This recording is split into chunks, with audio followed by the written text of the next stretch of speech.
श्रीलंका का एक अखबार है डेली मिरर। उसने अपने संपादकीय में लिखा है कि कैसे सरकार की वजह से श्रीलंका में नस्ल भेद खत्म होता लग रहा है।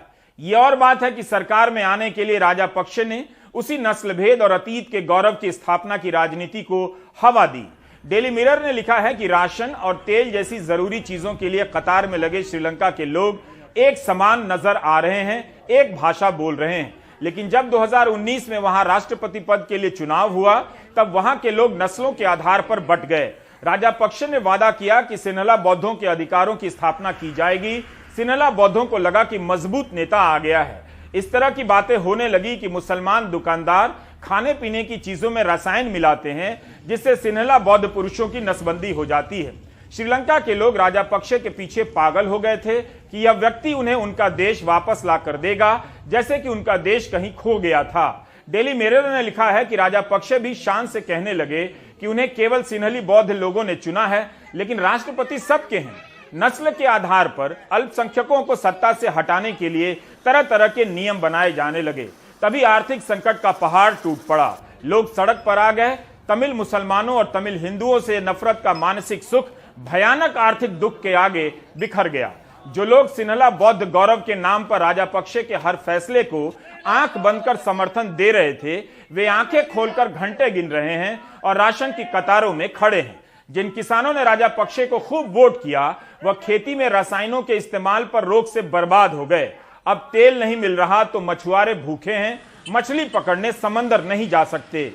श्रीलंका का सबक यही है कि धर्म या नस्ल के नाम पर नफरत के असर में लोगों ने अपने ही चुने नेता की हर गलती को अनदेखा किया और खुद को गटर में पहुंचा दिया। इसी डेली मिरर अखबार में 30 मार्च 2019 का एक लेख छपा है। तब श्रीलंका के एक सांसद ने संसद में कहा था कि जिन कॉरपोरेट संस्थानों के मालिक या प्रमुख मुसलमान हैं, उनके खिलाफ तरह तरह की अफवाहें फैलाई जा रही हैं। इससे देश की अर्थव्यवस्था को नुकसान हो सकता है। अप्रैल 2020 में इस तरह के लेख छप रहे थे श्रीलंका में कि कोविड के नाम पर तरह तरह की सेंसरशिप लगाई जा रही है। लोगों को चुप कराकर सरकार मनमाने फैसले लागू कर रही है। मुसलमानों को दुश्मन बताने की मशीन फिर से चालू कर दी गई है कि मुसलमान कोरोना का संक्रमण फैलाने की साजिश कर रहे हैं। याद कीजिए, उसी समय भारत में भी तबलीग जमात को लेकर यही सब चल रहा था। वहां और यहां का मीडिया भी यही काम करने लगा। राजनेता भी इसी तरह की बातें करने लगे। कोरोना के उस दौर में श्रीलंका में नफरती भाषण चरम पर था। लोग चुप थे और सरकार मनमानी कर रही थी। आज सब बोल रहे हैं, तब जब सब बर्बाद हो गया।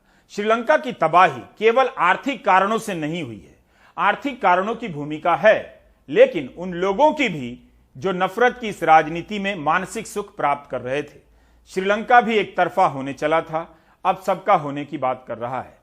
भारत में आए दिन कोई ना कोई किसी मस्जिद के सामने जाकर उकसा रहा है, तो कोई उकसाने के नाम पर किसी पर हमला कर दे रहा है।